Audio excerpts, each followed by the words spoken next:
बोलो जयकारा बोल मेरे श्री गुरु महाराज की जय। सभी गुरुमुख प्रेमियों से सप्रेम जय सच्चिदानंद। हर इंसान के लिए जीवन को जीने के लिए दो शैलियाँ हैं, दो प्रकार हैं, या कहें कि दो रास्ते हैं या दो तरीके हैं जीवन के। एक तो जीवन को उपयोगी बनाकर जिया जाए और दूसरा इस जीवन को उपभोगी बनाकर जिया जाए। जीवन को उपयोगी बनाकर जीने का मतलब है उस फल की तरह, उस फूल की तरह जीवन जीना जो खुशबू और सौंदर्य भी दूसरों को देता है, टूटता भी दूसरों के लिए है, वो बनता ही दूसरों के लिए। जैसे वचन भी महापुरुषों के होते हैं कि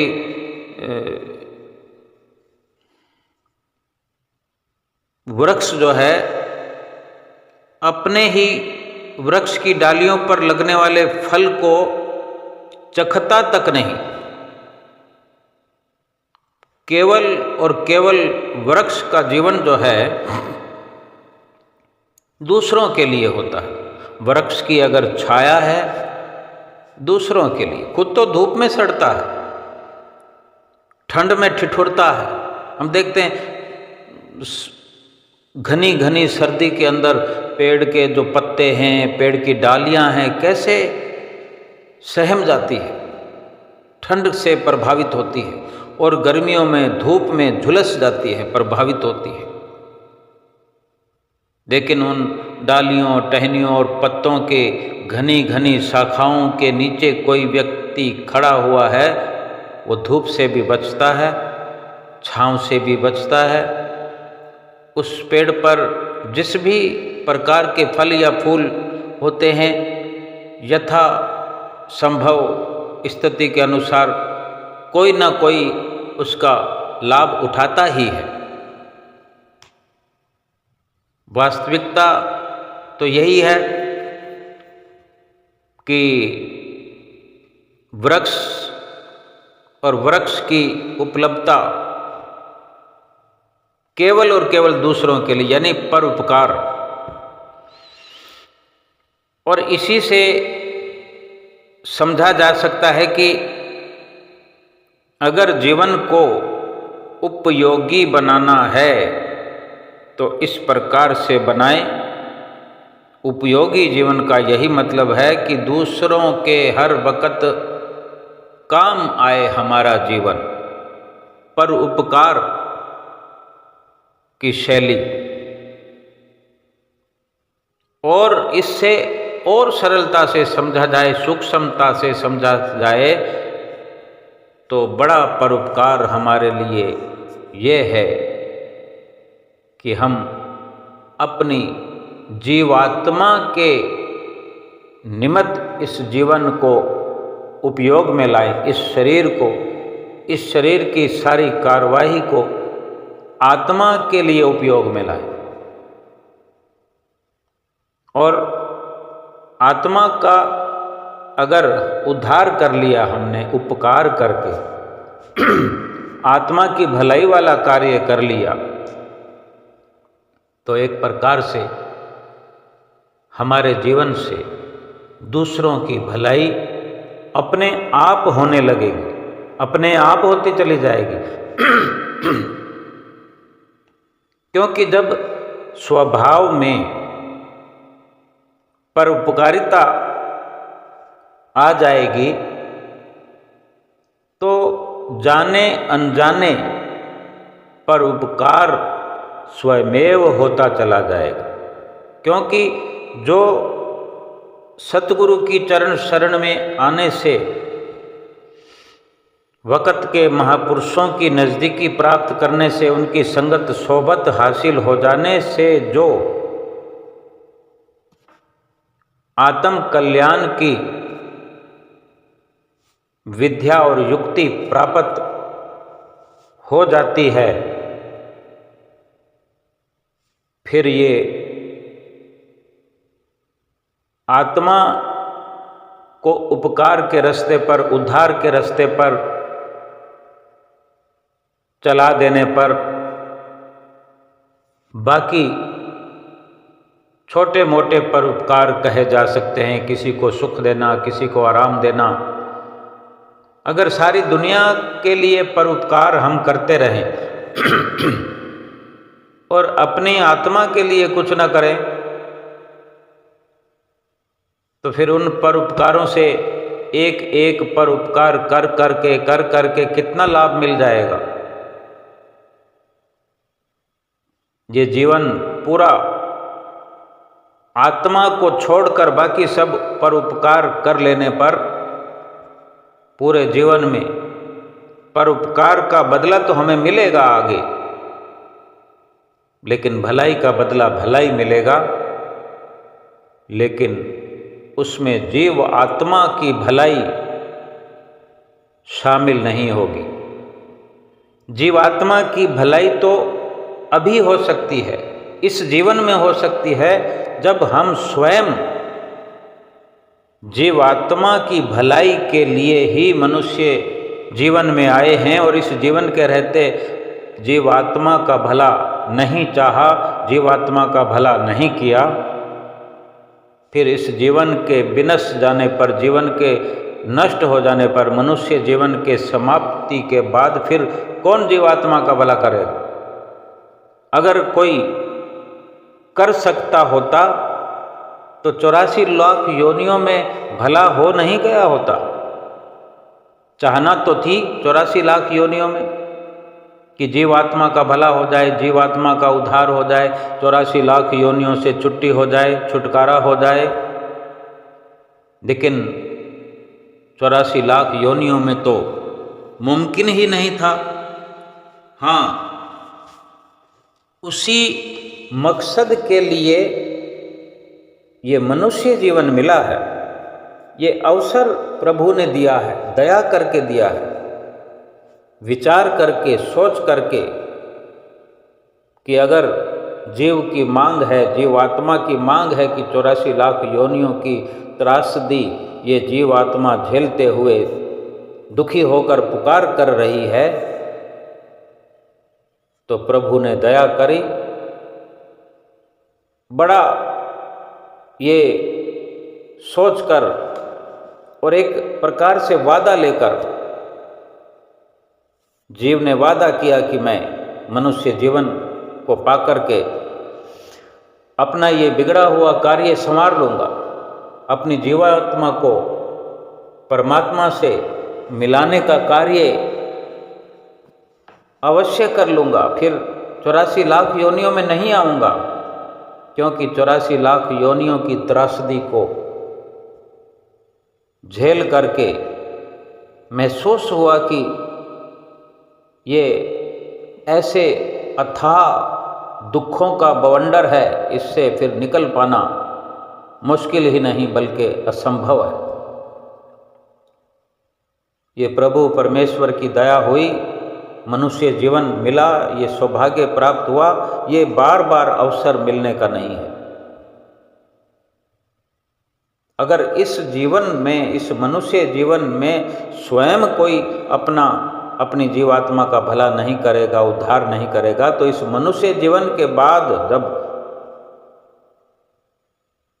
जीवात्मा का कल्याण किए बिना, भक्ति परमार्थ पर चले बिना, तो 84 लाख योनियां ही फिर से मिलेगी।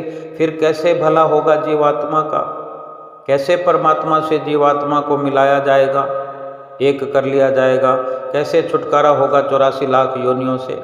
अभी नहीं हो रहा है, अभी हम स्वयं सब कुछ समर्थ हैं हम इस कार्य को करने के लिए। परमात्मा ने हमें ये अवसर दिया है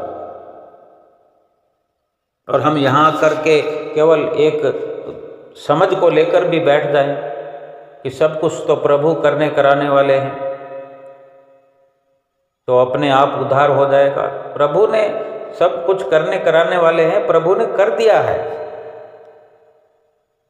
प्रभु ने दया करके मनुष्य जीवन दे दिया है। उस पर और दया हो गई कि वक़्त के परिपूर्ण संत सत्पुरुषों की चरण शरण प्राप्त हो गई।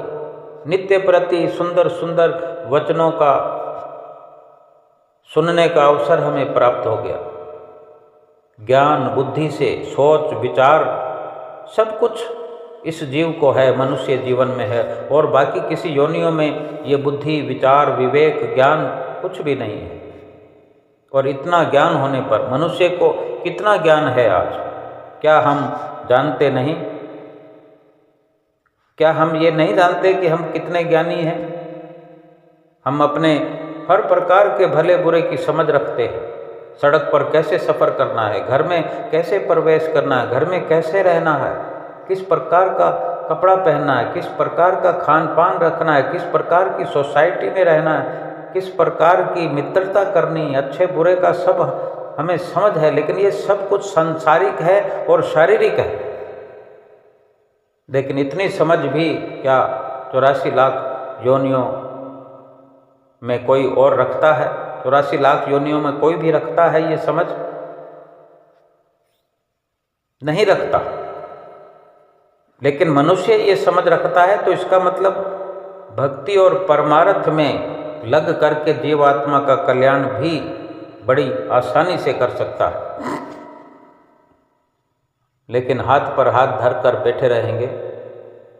साफ साफ शब्दों में संत महापुरुष समझाते हैं, जतलाते हैं कि जीवन को जीने के दो तरीके हैं, या तो उपयोग करो या उपभोग करो। उपयोगी यानी एक सदुपयोग इस मनुष्य जीवन का किया जाए तो वो यही हो सकता है।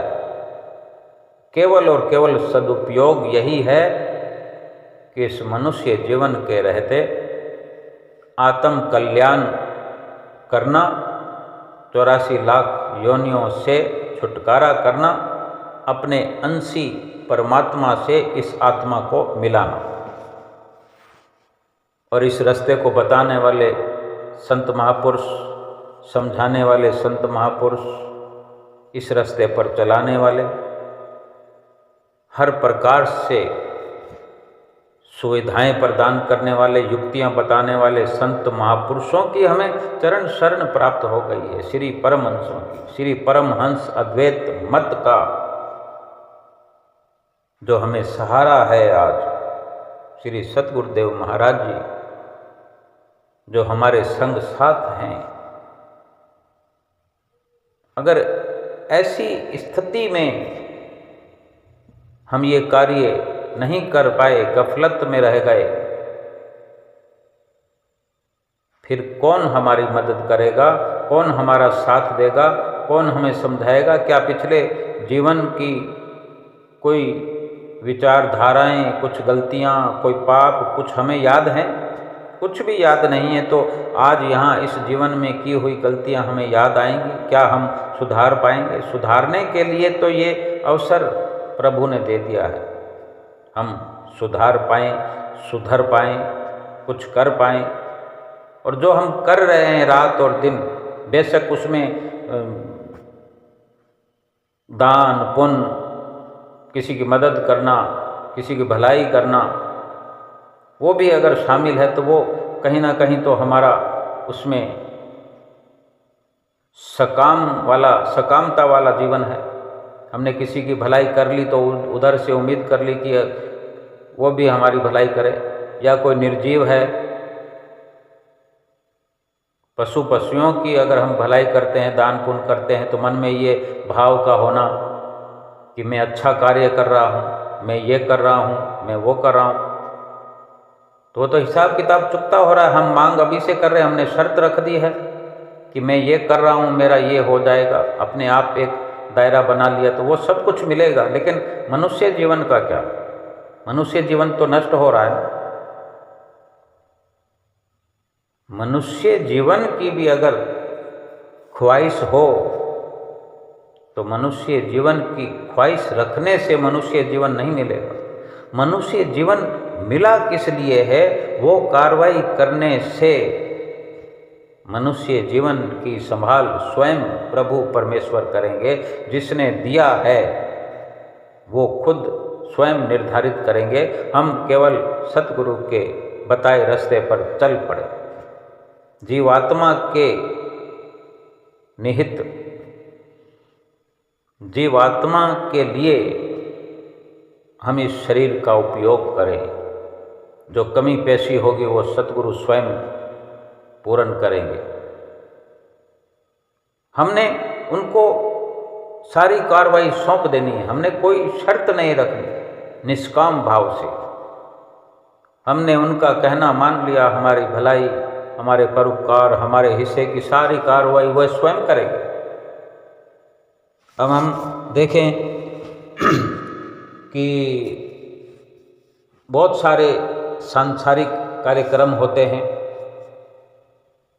बहुत सारे पारिवारिक सामाजिक ऐसे पर्व बने हुए हैं, कुछ दान पुण्य करने के लिए या भोजन खिलाने के लिए बहुत सारे लोगों को भोजन कराना, भीड़ को एकत्र करके लंगर चलाना बुरी बात नहीं है, लेकिन केवल आध्यात्मिक स्तर पर समझने की बात है। भक्ति मार्ग पर चलते हुए ये गूढ़ रहस्य भरे संतों महापुरुषों के वचन हैं, शास्त्रों में कथन है। हम सतगुरुदेव महाराज जी के अनुयायी हैं, सेवक हैं, भक्त हैं, प्रेमी हैं। हम गुरु महिमा में पढ़ते आए हैं। बरसों हमने पढ़ा, उच्चारण किया है। क्या जो पढ़ा है हम या जो पढ़ते हैं, क्या उस पर अमल करते हैं? क्या हम समझ पाते हैं कि हम क्या पढ़े जा रहे हैं? कौन कौन से शब्द हमारे जिह्वा से उच्चारण होते जा रहे हैं? अगर वो उच्चारण होते रहेंगे, अगर हम समझने की कोशिश नहीं करेंगे और फिर उस पर अमल करने की कोशिश नहीं करेंगे, फिर लाभ क्या हो? हमें बरसों तक हमने पढ़ा, जो गुरु को भोजन करवावे, मानो त्रिलोक ही न्योत जिमावे। कि जो सतगुरु को भोजन करवाता है, भोग लगवाता है,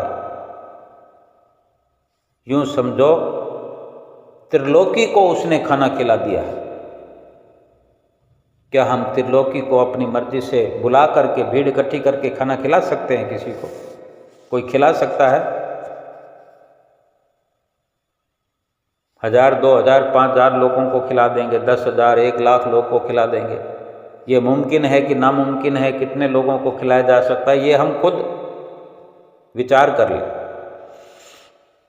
ये ठीक है या कि जो गुरु महिमा में पढ़े शब्द हमने, वो ठीक है कि जो गुरु को भोजन करवावे, मनो त्रिलोक ही न्योत जिमावे। कि बिना त्रिलोकी को खिलाए ही अपने इस शुद्ध भाव से, शुद्ध विचार से जो गुरु में आस्था रखता है, सतगुरु में जो अपना समर्पण भाव रखता है, और सतगुरु को रोज़ जो भोग लगाते हैं, हम रोज़ लगाते हैं, घर में नहीं लगाते हैं तो लगाना शुरू कर दें। और जो सतगुरु को श्रद्धा भाव से हम रोज़ भोग लगाएंगे, उसी में अगर 3 दफ़ा भोग लगाते हैं तो समझो हम रोज त्रिलोकी को भोजन करवाते हैं। देखो, कुछ किया भी नहीं और सब कुछ हो गया। ये सतगुरु का प्रताप है, ये सतगुरु की बख्शिश है। ये सतगुरु के वचनों पर चलने की जब कवायद शुरू करते हैं हम, ये है जीवन, ये मनुष्य जीवन का सदुपयोग। या कहें कि जो 2 प्रकार के तरीके हैं, 2 प्रकार की शैलियाँ हैं जीवन जीने की, ये एक शैली है। अब भली भांति हम समझ सकते हैं कि कितना लाभ है इस शैली में, इस प्रकार जीवन जीने के तरीके में कितना लाभ है, इस प्रकार इस मनुष्य जीवन का उपयोग करने में कितना लाभ है। 84 लाख योनियों से छुटकारा हो गया, बार बार जन्म मरण से मुक्ति हो गई, अपने अंशी परमात्मा से एकाकार हो गया, सुख के भंडार से एक जुड़ाव हो गया हमेशा हमेशा के लिए। छोटे छोटे सुखों के पीछे भागते फिर रहे हैं, भागते फिर रहे हैं। उपभोग वाला जो जीवन है दूसरी शैली का, कि पशुओं की तरह कहा जाता है। उपभोग तो पशु करते हैं। पशुओं को केवल अपना पेट भरने की चिंता होती है। खा लिया, पी लिया, और वो भी जो कुछ मिला, कुछ मांग थोड़ी सकते हैं। उनकी निगाह रहती है कहीं से कुछ मिल जाए। कोई गाय, बैल, कुत्ता, बकरी, बिल्ली और पक्षी भी जैसे ललचाई हुई नज़रों से देखते हैं। कोई इंसान चला जा रहा हो, दो हाथों को बांध के जा रहा हो, तो कोई भी समझ लेता है कि कुछ हमारे लिए ला रहा हो, अभी हमें खिलाएगा। लेकिन मांग तो नहीं कर सकते। कोशिश कर लेते हैं मुंह मारने की। कोई सब्जी का ठेला लगा हो तो गाय या बैल नज़दीक जाकर खाने की कोशिश करते हैं, लेकिन ज़बरदस्ती तो नहीं करते, लठ पड़ता है। अगर जाने अनजाने ध्यान किसी का चूक जाए तो मुंह मार लेते हैं। वो मुंह मार लेते हैं, वो लठ मार देते हैं। यही दशा हम देखते हैं। और इसी प्रकार से अगर मनुष्य जीवन यापन करता है, मनुष्य इस जीवन का उपभोग करता है, शरीर का उपभोग करता है, इस जीवन को इस प्रकार से जीता है, जो मिल गया हाथ आ गया। किसी का कुछ भी हाथ आ जाता है, किसी से मांग कर भी उल्टे सीधे तरीके से लेकर खर्च कर देना, खा लिया, पी लिया। क्या देखते नहीं हैं हम, समझते नहीं हैं? इस प्रकार की शैली के जीने वाले लोग हमारी आंखों के सामने रहते हैं। हमें रोज़ सुनने को कुछ ना कुछ मिलता है। वहाँ ऐसा हो गया, वहाँ ऐसा हो गया, उसको इतना नुकसान हो गया, उसका इतना घाटा हो गया, फलां व्यक्ति दिवालिया हो गया, उसका कारोबार ठप हो गया। सिर्फ अपने से मतलब रखना, अपने पेट से मतलब रखना, अपने खान पान से मतलब रखना। लेकिन जो भलाई का भी अगर ख्याल रखते हैं, पशु पक्षियों को दान पुण्य करने का भी ख्याल रखते हैं, तो वो गलत नहीं है। लेकिन सतगुरु तो इससे ऊपर की बात बताते हैं कि हमें अलग अलग अलग, जिस प्रकार पेड़ को हरा भरा रखने के लिए एक इंसान को समझता है कि पेड़ के जड़ों में पानी देना है। अगर पत्तों को अलग से दिया जाए, डाली को, तनों को अलग से दिया जाए, फल और फूल लगे हुए हैं तो उनको अलग से दिया जाए, ये तो बुद्धिमत्ता नहीं है। सीधा जड़ों में पानी दे दिया। ऐसे ही संसार में जीने का ये तरीका कि सतगुरु की चरण शरण अगर मिल गई है, उन्हीं को अपना समर्पण भाव, अपने भाव समर्पण कर दिया, अपने आप को समर्पित कर दिया, फिर उन्हीं की रहनुमाई में, उनके ही उपदेश पर चलकर, उनके बताए हुए रास्ते पर चलकर हम आरती में ये भी गाते हैं कि शुभ मग के उपदेशक, यम त्रास निवारण, ओम जय जगदीश, ओम जय श्री जगतारण। कि वो सच्ची राह को दिखाने वाले हैं, सच्ची राह का उपदेश देने वाले हैं।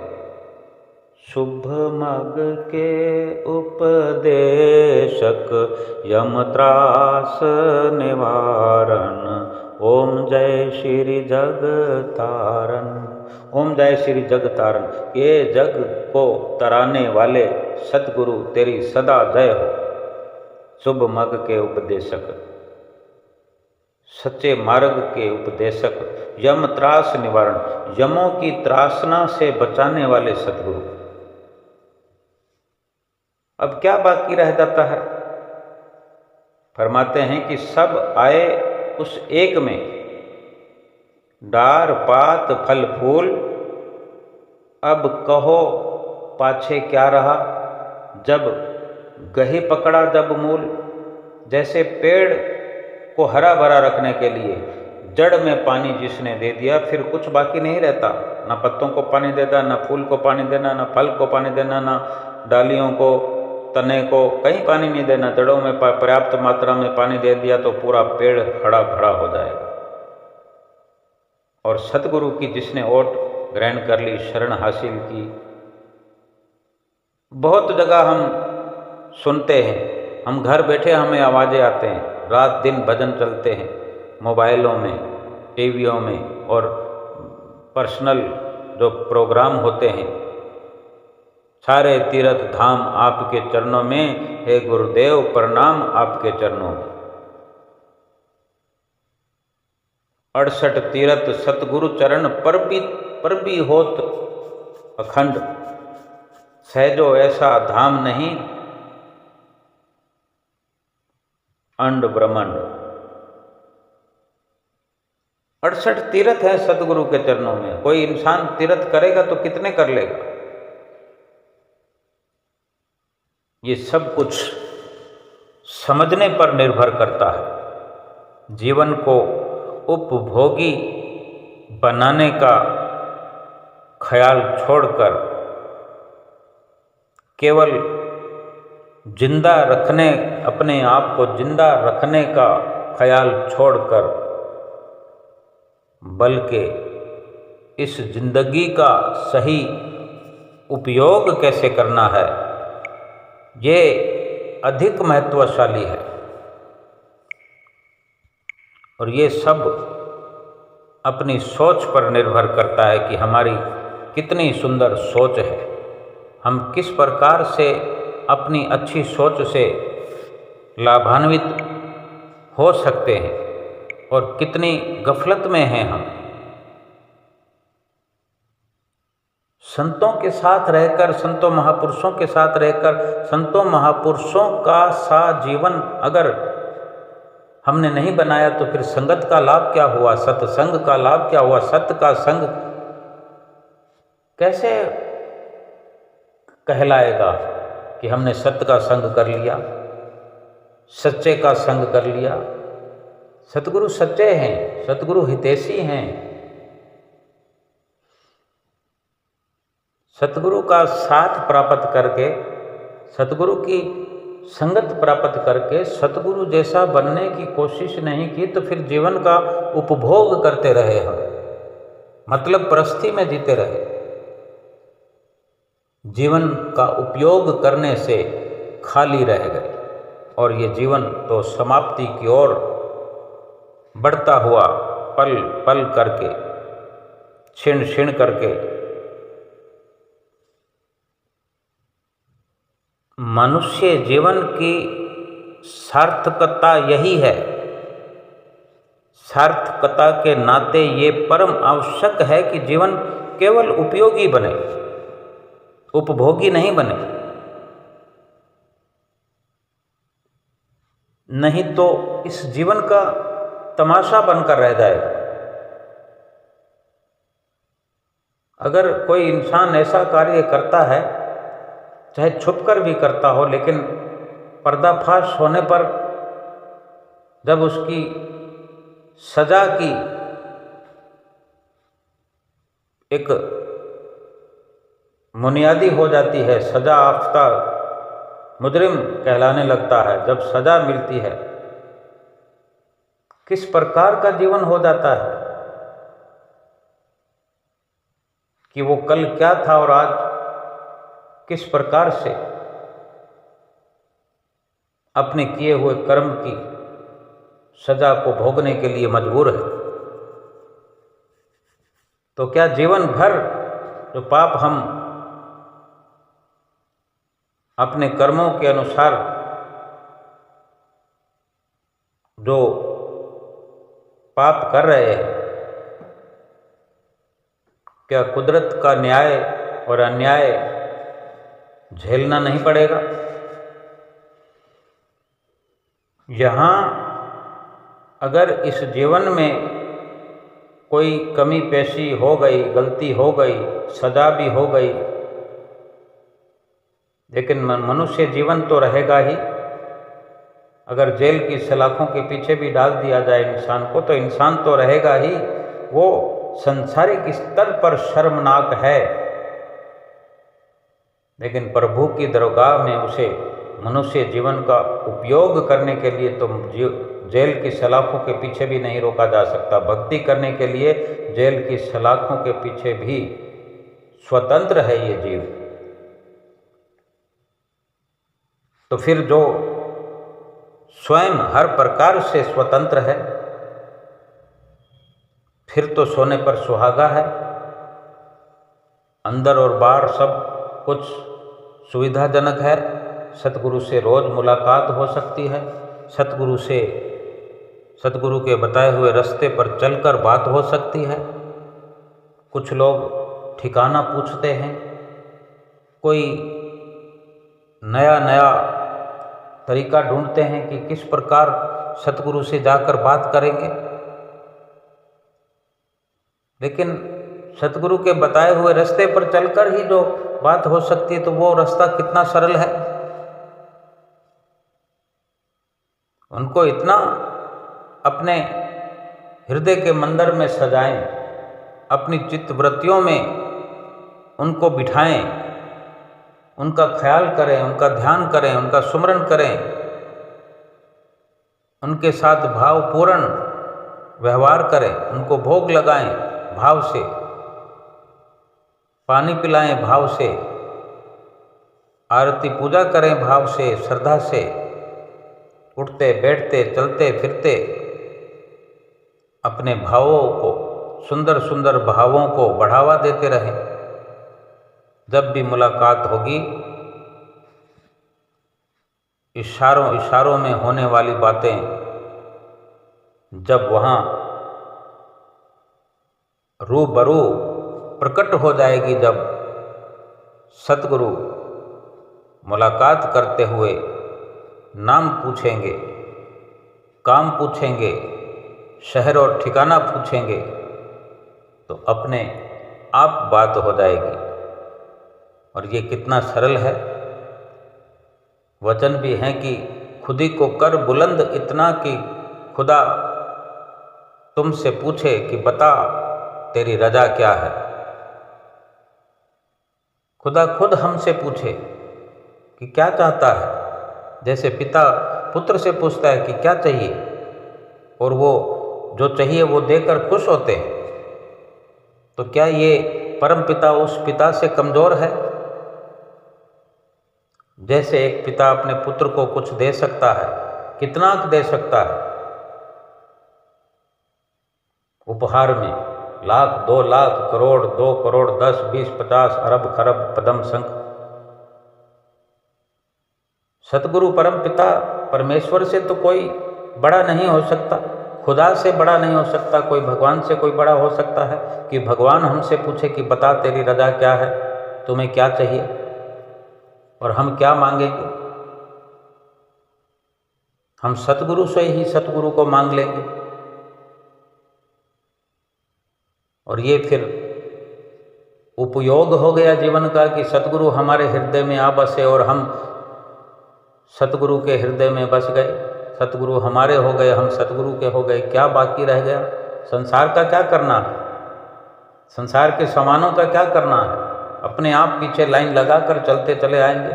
सुखों का क्या करना है? सुख का भंडार मिल गया। किसी बंदे की करोड़ रुपए की लॉटरी खुल जाए तो क्या वो सब्जी का ठेला लगाता फिरेगा, फल फ्रूट की रेहड़ी लगाता फिरेगा?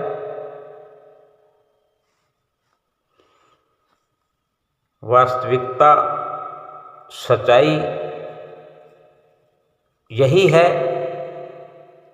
इसको समझना है, इसको जानना है, तहे दिल से पहचानना है कि ये मनुष्य जीवन क्या है, इसका लाभ क्या है, ये क्यों मिला, क्या ये हमारी मांग थी? मनुष्य जीवन की मांग हमारी थी? अगर थी तो क्यों? थोड़ा गहराई में जाने का प्रयास करेंगे और सत्संग की नज़दीकी इस प्रकार बनाएंगे कि सत्य का संग करें। संगत में बैठ करके जो सत्संग कानों से सुनना है, मात्र वही सत्संग नहीं होता, बल्कि उस सत्संग में जो सत्य के मायने समझाए जाते हैं, उस सत्य का संग करना, सत्य के दायरे में रहना, सत्य को भीतर प्रवेश दिलाना, स्वयं हर वक्त सत्य में समाये रहना। सत्य क्या है? प्रभु का नाम है। झूठ क्या है? ये सारा संसार है। ये सारा संसार झूठ है, प्रभु का नाम सत्य है। हम क्या करते हैं? सारे संसार को अपनाए हुए अपने अंदर बिठा रखा और भी बिठाते चले जा रहे। सब कुछ अंदर, कोई नया प्रोडक्शन आता है, कोई नई चीज़ आती है, कोई नया फैशन आता है, सब कुछ घर में भर लेने की कोशिश करते हैं। और जो सत्य है उसके लिए समय नहीं है। सत्संग में जाकर भी खाली चले आते हैं। सत्य का संग करने के बजाय जहाँ समझ मिलती है कि ये सत्य है और ये झूठ है, वो समझ नहीं ले पाते, तभी सत्य से दूर खड़े हुए हैं। सत्य संग में होकर भी सत्य का संग नहीं कर पा रहे हैं और जो झूठ है उसको तहे दिल से, दिल की गहराइयों से अपनाए हुए हैं और मजबूरी बताते हैं। क्या करें? ये तो करना ही पड़ता है। तो फिर क्या करें? 84 लाख योनियों में तो जाना ही पड़ता है। संसार के दुख मिट जाते हैं। हम जो थोड़ी थोड़ी देर में दुखों का विलाप करते हैं, आज ये दुख है, आज वो दुख है, अभी ये हो गया, अभी वो हो गया, कभी आर्थिक परेशानी, कभी मानसिक परेशानी, कभी शारीरिक परेशानी, सिवाय परेशानियों के और कुछ भी नहीं है ये संसार। और इसी में हम खो गए हैं। रात और दिन हाय हाय हाय हाय करके समय को व्यतीत कर रहे हैं, शरीर को नष्ट कर रहे हैं, श्वासों का खजाना लुटा रहे हैं, कंगाल होते चले जा रहे हैं। ये कंगाली फिर दूर होने की नहीं है। अगर इस मनुष्य जीवन में इतने अनमोल श्वास इस मनुष्य योनि में जो मिले, श्वास तो फिर मिल जाएंगे, शरीर फिर मिल जाएगा, लेकिन ऐसा नहीं मिलेगा जीवात्मा का उद्धार हो सके। ऐसी कोशिश फिर हम उन श्वासों में जो 84 लाख योनियों में ले रहे होंगे, जीवात्मा का कल्याण नहीं कर सकेंगे। लेकिन आज कर सकते, अभी कर सकते हैं। भरपूर समय है, अभी भी भरपूर समय है। जितना भी है छोड़ दें सब कुछ, झूठ को छोड़ दें। सत्य और झूठ की अगर समझ आ गई है तो झूठ को छोड़ दें। छोड़कर कहीं जंगल में नहीं जाना, अपने ख्यालों से उसका नक्शा मिटा देना, अपनी चित्तवृत्तियों को झूठ से हटा देना, सत्य में लगा लेना है, सत्य को अपनाना है। सत्य संग में जाकर के जो समझ मिलती है उस पर अमल करना है। पल पल करके, घड़ी घड़ी करके, घंटा घंटा करके, दिन दिन करके उम्र बीती जा रही है। श्वास खत्म होते जा रहे हैं। जाने कितने लाखों श्वास हमने व्यतीत कर दिए, करोड़ों श्वास खर्च कर दिए। बीता हुआ श्वास एक भी वापस नहीं ला सकते हम। अगर हम कुछ वापस नहीं ला सकते तो हमें नष्ट करने का भी कोई अधिकार नहीं है। उस प्रभु ने यूं ही दे दिए हैं, मुफ्त में, उपहार में दे दिए, इसीलिए लुटाए चले जा रहे हैं। अगर हम बाजार से कुछ खरीद कर लाते हैं, कीमत चुकता करते हैं, तो हमें एहसास होता है कि ये इतनी महंगी चीज़ है, इसके इतने रुपए लगे हैं। वही चीज़ अगर कोई उपहार में दे देता है तो हम उसको लेकर के यूं ही रख देते हैं। अगर गहराई वाली सोच हम रखेंगे, गहराई से विचार करेंगे, गहराई से अमल करेंगे, ये लोक भी संवरेगा, ये लोक भी सुखी हो जाएगा। सुखों के लिए यत्न नहीं करने पड़ेंगे, सुख खुद हमारे पीछे चल पड़ेंगे। क्यों? कि सुखों वाला रास्ता अपना लिया हमने, सुखों वाली सोच अपना ली है, सुखों वाले कार्य करने लगे। जो इतनी बड़ी सोच रखता हो कि 84 लाख योनियों से छुटकारा पाने के लिए चल पड़ा हो सतगुरु के कहने पर, फिर इस लोक के सुख क्या मायने रखते हैं। ये एक जीवन की बात है जहाँ 84 लाख योनियों की त्रासनाओं से बचाने का कार्य सतगुरु करते हैं। उसकी शरण लेकर के उसके कहने पर चल के जब 84 लाख योनियों से बचने का जिसने आधार पा लिया हो, भला वो एक जीवन के सुखों के लिए क्या तरसता रहेगा। सुखों के ढेर लग जाएंगे। आओ सतगुरु के बताए रास्ते पर चलते हैं, 5 नियमों की पालना करते हैं, 2 घंटे भजन अभ्यास हर हाल में नित्य प्रति करते हैं, सतगुरु का ध्यान करते हुए, सतगुरु से अपनी चित्त वृत्तियों में बातें करते हुए अपना ये जीवन सफल करते हैं और जीवन का सदुपयोग करते हुए लोक परलोक सुहेला करते हैं। बोलो जयकारा बोल मेरे श्री गुरु महाराज की जय।